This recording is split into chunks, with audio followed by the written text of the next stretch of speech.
নমস্কার। আজকের আলোচনা একটা বেশ গভীর, কিন্তু আমার মনে হয় খুব দরকারি বিষয় নিয়ে। বিমুক্তির শিল্প ও দর্শন, মানে ইংরেজিতে যাকে বলে দি আর্ট অফ ডিট্যাচমেন্ট। এই নামে বা এর কাছাকাছি ভাবনা নিয়ে অনেকে লিখেছেন, কিন্তু মূল কথাটা মানে দর্শনটা প্রায় একই। কিভাবে এই নির্লিপ্ততা বা বিমুক্তির অনুশীলন আমাদের জীবনে শান্তি আনতে পারে, স্বচ্ছতা আনতে পারে, আর মানে এক ধরনের গভীর পরিপূর্ণতা, সেটাই আজ আমরা একটু খুঁটিয়ে দেখব। একদম। আর আমরা এই আলোচনাটা করব বিভিন্ন বই বা লেখালেখিতে ছড়িয়ে থাকা ধারণাগুলোর উপর ভিত্তি করে। এই ভাবনাগুলো কিন্তু শুধু আধ্যাত্মিক নয়, এর মধ্যে মনস্তাত্ত্বিক চিন্তাও বেশ গভীর করে মিশে আছে। আমাদের লক্ষ্যটা হলো এটা পরিষ্কার করে বোঝা যে নির্লিপ্ততা ব্যাপারটা আসলে কি, আর এটা কিভাবে আমাদের ভেতরে শান্তি খুঁজে পেতে সাহায্য করে, জীবনটাকে আরেকটু অর্থপূর্ণ করে তুলতে পারে। এর মূল নীতিগুলো কি আর সেগুলো আমরা রোজকার জীবনে কাজে লাগাতে পারি কিনা সেটাও দেখব। হ্যাঁ, আর শুরুতেই একটা বিষয় পরিষ্কার করা দরকার, যেটা নিয়ে প্রায় একটু ভুল বোঝাবুঝি হয়, তাই না? এই নির্লিপ্ততা বা ডিট্যাচমেন্ট শব্দটা শুনলেই কেমন যেন মনে হয় উদাসীনতা, বা হয়তো কোনো কিছুতে গা না লাগানো, আবেগহীন হয়ে পড়া, এরকম কিছু। ঠিক, এই ধারণাটা খুব কমন। কিন্তু মজার ব্যাপার হলো এই দর্শনটা কিন্তু মোটেও সেটা বলে না। আসলে প্রকৃত নির্লিপ্ততা মানে ঠান্ডা বা অনুভূতি শূন্য হয়ে যাওয়া নয়, একদমই নয়। ও আচ্ছা, তাহলে কি? বরং এটা একটা বেশ সূক্ষ্ম কৌশল। মানে নিজের যে আবেগীয় ভারসাম্য বা ইমোশনাল ব্যালেন্স, সেটা বজায় রাখার একটা উপায়। বাহ, এটা তো বেশ অন্যরকম শোনালো। মানে উদাসীনতা নয়, বরং ভারসাম্য। চলুন তাহলে এই ধারণাটার গভীরে একটু যাওয়া যাক। অবশ্যই এই প্রচলিত ভুল ধারণাটা ভাঙাটা খুব দরকারি। নির্লিপ্ততা মানে যত্নহীনতা বা পাত্তা না দেওয়া, এরকম নয়। সহজ করে বললে এর আসল অর্থ হল আবেগীয় ভারসাম্য আর এক ধরনের বস্তুনিষ্ঠতা, মানে অবজেক্টিভিটি বজায় রাখা। বস্তুনিষ্ঠতা মানে? মানে আপনি কোনো ব্যক্তি বা পরিস্থিতিকে তার নিজের জায়গায় রেখে দেখতে শিখছেন। নিজের অতিরিক্ত আবেগ বা ধরুন প্রত্যাশার রং সেটা না মিশিয়ে। এর মানে এই নয় যে আপনি ভালোবাসবেন না বা যত্ন নেবেন না, অবশ্যই নেবেন। বরং ভালোবাসা থাকবে, যত্নও থাকবে, কিন্তু সেই নেতিবাচক আবেগীয় নির্ভরতাটা থাকবে না। বা ধরুন কোনো কিছুকে খুব ডেসপারেটলি আঁকড়ে ধরার যে প্রবণতা, সেটা থাকবে না। এখানেই তো একটা প্রশ্ন চলে আসে, তাই না? ভালোবাসা থাকবে, যত্নও থাকবে, কিন্তু নির্ভরতা বা আঁকড়ে ধরা থাকবে না। এটা শুনতে যতটা ভালো লাগছে, বাস্তবে করাটা কি কঠিন নয়? বিশেষ করে যখন আমরা খুব কাছের মানুষদের কথা ভাবি, বা এমন কিছুর কথা যা আমাদের কাছে খুব দামি। এই ভারসাম্যটা আসলে কিভাবে কাজ করে একটু যদি বলেন। এটা একটা খুব জরুরি প্রশ্ন। এর একটা বড় দিক হল ফলাফলের প্রতি আমাদের যে একটা তীব্র টান থাকে, মানে আসক্তি বা অ্যাটাচমেন্ট, সেটাকে ধীরে ধীরে ছেড়ে দেওয়া বা কম করা। ফলাফলের প্রতি আসক্তি? হ্যাঁ, জীবনের প্রায় সব ক্ষেত্রেই তো এটা হয়, তাই না? কাজকর্মে, সম্পর্কে, নিজের কোনো চেষ্টায় আমরা অবচেতনভাবেই একটা নির্দিষ্ট ফল চাই, আর চাই যে সব যেন আমাদের কন্ট্রোলেই থাকে। এই যে নিয়ন্ত্রণের ইচ্ছে আর ফলের প্রতি মোহ, এটা ত্যাগ করাই হলো নির্লিপ্ততা অর্জনের পথে একটা খুব গুরুত্বপূর্ণ ধাপ। এটা তো ঠিক, আমরা প্রায়শই ফলাফলের উপর বড্ড বেশি খুব বেশি মনোযোগ দিয়ে ফেলি। যেমন ধরুন, একটা চাকরির ইন্টারভিউ দিলাম, তারপর থেকেই চিন্তা শুরু, পেতেই হবে, না পেলে কি হবে, জীবনটাই বৃথা। ঠিক। অথবা কোনো সম্পর্কের ক্ষেত্রেও সবসময় চাই যে অন্যজন ঠিক আমার মনের মতো চলুক। এই যে এত প্রত্যাশা, এর সাথে নির্লিপ্ততার ধারণাটা কিভাবে যায়? একদম, এই জায়গাতেই নির্লিপ্ততা খুব প্রাসঙ্গিক। যখন আমরা কোনো একটা নির্দিষ্ট ফলের জন্য একেবারে মরিয়া হয়ে যাই, তখন যদি সেটা আমাদের আশামতো না হয়, তাহলে কি হয়? তখন তীব্র হতাশা আসে, উদ্বেগ বাড়ে, দুঃখ হয়, এমনকি রাগও হতে পারে। এই সব নেতিবাচক আবেগগুলো যেন ঘিরে ধরে। হ্যাঁ, মনে হয় যেন সব শেষ। ঠিক, পরিকল্পনা মাফিক না হলেই মনে হয় সব শেষ। নির্লিপ্ততার অনুশীলন আমাদের শেখায় যে আমরা আমাদের সেরা চেষ্টাটা করব, অবশ্যই করব, কিন্তু শেষ ফলটা কি হবে তার উপর আমাদের ভেতরের শান্তি বা সুখে নির্ভর করতে দেব না। তার মানে চেষ্টা থাকবে পুরো মাত্রায়, কিন্তু ফলাফলের ভার থেকে মনটা একটু হালকা থাকবে, মুক্ত থাকবে। এটা তো এক ধরনের মানসিক স্বাধীনতা, তাই না? একদম। এই অতিরিক্ত আসক্তিটাই কিন্তু আমাদের বেশিরভাগ মানসিক যন্ত্রণার মূল কারণ। সত্যি বলতে কি তাই। ফলের মায়া বা আকাঙ্ক্ষাটা যদি একটু ছাড়তে পারি, তাহলে এই কষ্ট থেকে অনেকটা মুক্তি পাওয়া যায়। কারণ তখন আপনি বুঝতে পারেন যে আপনার কাজ হল প্রক্রিয়াটার উপর মনোযোগ দেওয়া, আপনার সেরাটা দেওয়া। ফলাফল তো আপনার নিয়ন্ত্রণের বাইরেও অনেক কিছুর উপর নির্ভর করে। যখন এই বোধটা আসে, তখন ব্যর্থতাও আর আগের মতো ভেঙে ফেলে না, আর সাফল্য খুব বেশি মাথায় চড়ে বসে না। একটা স্থিরতা আসে। আচ্ছা, তাহলে কি এটা বলা যায় যে এটা আবেগীয় যন্ত্রণা থেকে মুক্তি পাওয়ারও একটা উপায়? মানে যখন বাইরের পরিস্থিতি বা আমাদের নিজেদের আকাশছোঁয়া আশা বা অন্য লোকদের কাজকর্ম এগুলো আর আগের মতো আমাদের নাড়াতে পারে না, তখন মানসিক চাপ, উদ্বেগ বা যাকে আমরা বলি ইমোশনাল ড্রামা, সেগুলোও কি কমে আসে? অবশ্যই কমে আসে। এই প্রসঙ্গে একটা খুব জোরদার কথা মনে পড়ছে, সম্ভবত এরকম, যা আপনাকে কষ্ট দেয়, অভিভূত করে বা বিক্ষিপ্ত করে, তার দ্বারা নিয়ন্ত্রিত হওয়া বন্ধ করুন। বাহ, খুব গুরুত্বপূর্ণ একটা কথা তুলে এনেছেন। এর মানেই হল আপনার ভেতরের শান্তি বা স্থিরতার রিমোট কন্ট্রোলটা বাইরের কারো হাতে বা কোনো ঘটনার হাতে ছেড়ে না দেওয়া। নির্লিপ্ততা এই কন্ট্রোলটা নিজের হাতে ফিরিয়ে আনতে সাহায্য করে। আর এই বিষয়ের সঙ্গেই খুব জুড়ে আছে আর একটা জরুরি দিক, সেটা হল বর্তমান মুহূর্তের ওপর মনোযোগ দেওয়া আর নিজের ভেতরের অবস্থার ওপর।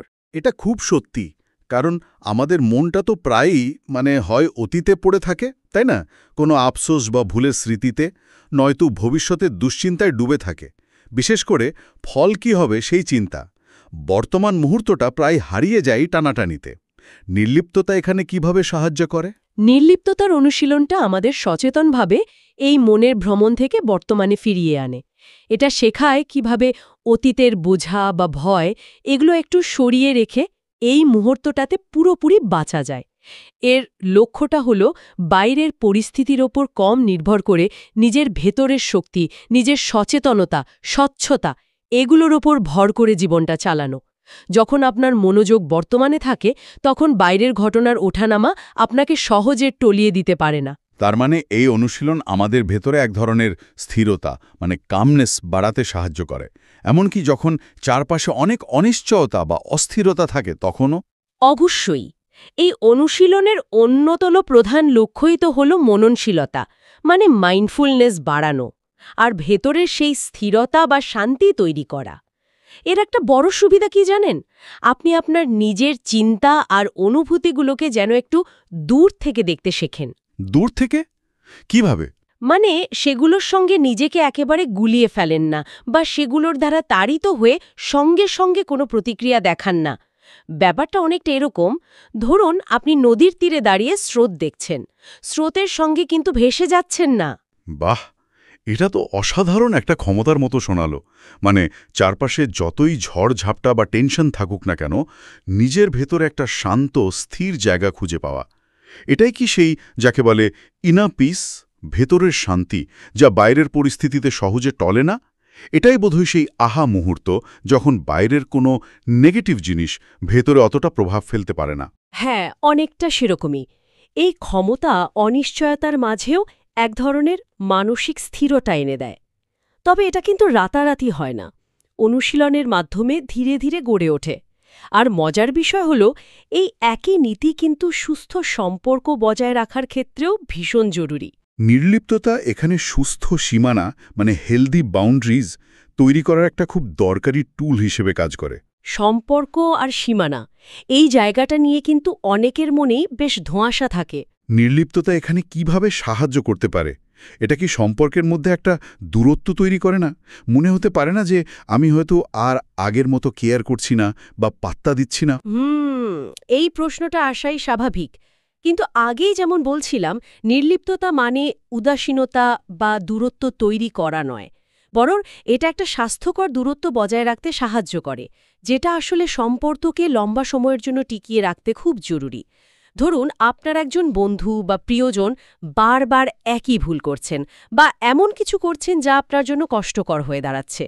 নির্লিপ্ততার অনুশীলন আপনাকে শেখাবে কিভাবে আপনি সহানুভূতি বজায় রেখেও তার সমস্যা বা তার আচরণের পুরো দায়টা নিজের ঘাড়ে না নিয়ে ফেলেন। আচ্ছা, একটা উদাহরণ দিলে হয়তো বুঝতে সুবিধা হবে। ধরা যাক একজন বন্ধু সবসময় তার সমস্যার কথা বলে, কিন্তু সমাধানের কোনো চেষ্টাই করে না। সেক্ষেত্রে নির্লিপ্ততা কিভাবে কাজে লাগতে পারে? খুব ভালো উদাহরণ। এক্ষেত্রে নির্লিপ্ততা মানে এই নয় যে আপনি তার ওপর বিরক্ত হবেন বা তার কথা শুনবেন না। আপনি অবশ্যই তার কথা শুনবেন, সমবেদনাও জানাবেন, কিন্তু আপনি তার সমস্যা সমাধানের পুরো দায়িত্বটা নিজের কাঁধে নেবেন না, বিশেষ করে যদি সে নিজে সেই দায়িত্ব নিতে না চায়। আপনি তার নেতিবাচকতা বা হতাশা দিয়ে নিজেকে অতিরিক্ত প্রভাবিত হতে দেবেন না। তার মানে একটা লাইন টানা। হ্যাঁ, অনেকটা তাই। আপনি একটা সীমানা টানবেন যে আপনি তার পাশে আছেন, তাকে সাপোর্ট করছেন, কিন্তু তার জীবনের সব সমস্যার সমাধান আপনি করে দিতে পারবেন না বা তার সব আবেগের ভারে আপনি নিজে দবে যাবেন না।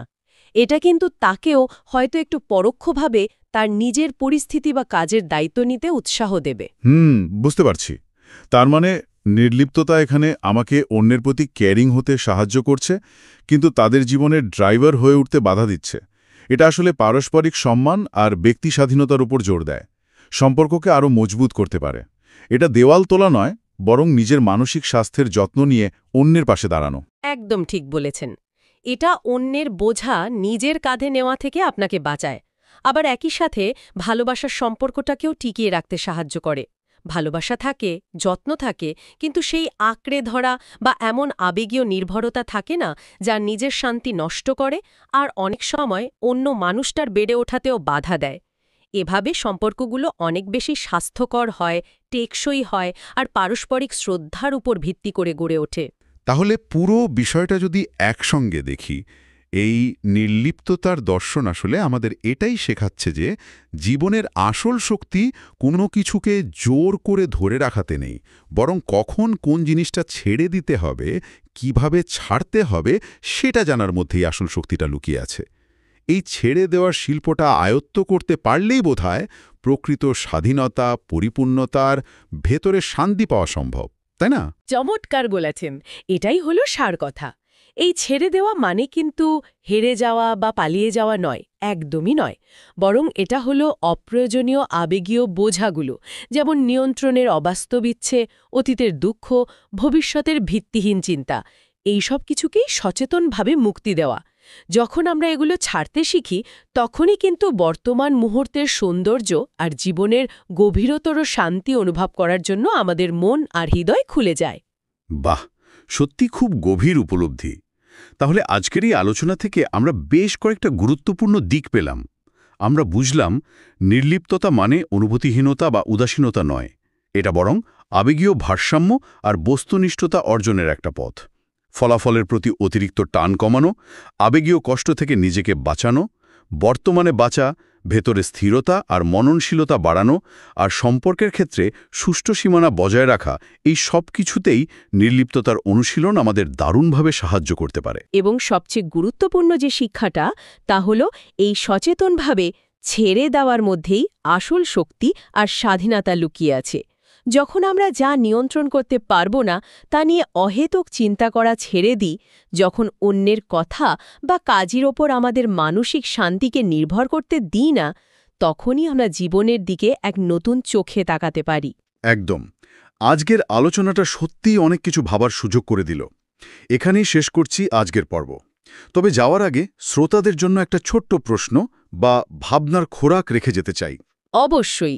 একটু ভেবে দেখুন তো, যদি আমরা আমাদের রোজকার জীবনে খুব সাধারণ ছোট ছোট বিষয়ে, হয়তো রাস্তায় জ্যামে আটকে গেলে, বা ধরুন ইন্টারনেটের স্পিড একটু কমে গেলে, অথবা অফিসের সহকর্মীর কোনো সামান্য কথায় বিরক্ত না হয়ে এই নির্লিপ্ততা বা অনাসক্তি যদি একটু একটু করে অভ্যেস করা শুরু করি, যদি এই ছোট ছোট বিরক্তিগুলোকে মেনে নিতে শিখি, সেগুলোর দ্বারা নিয়ন্ত্রিত না হয়ে, তাহলে কি জীবনের বড় বড় চ্যালেঞ্জগুলোর মুখোমুখি হওয়ার সময় বা অপ্রত্যাশিত কোনো ধাক্কা এলে আমাদের দৃষ্টিভঙ্গিটা একটু অন্যরকম হতে পারে না? এই সামান্য সচেতন পরিবর্তন, এটাই কি আমাদের বৃহত্তর মানসিক মুক্তির পথে প্রথম কিন্তু সবচেয়ে জরুরি ধাপ হয়ে উঠতে পারে না? এটা নিয়ে আপনারা অবশ্যই ভেবে দেখতে পারেন। ধন্যবাদ।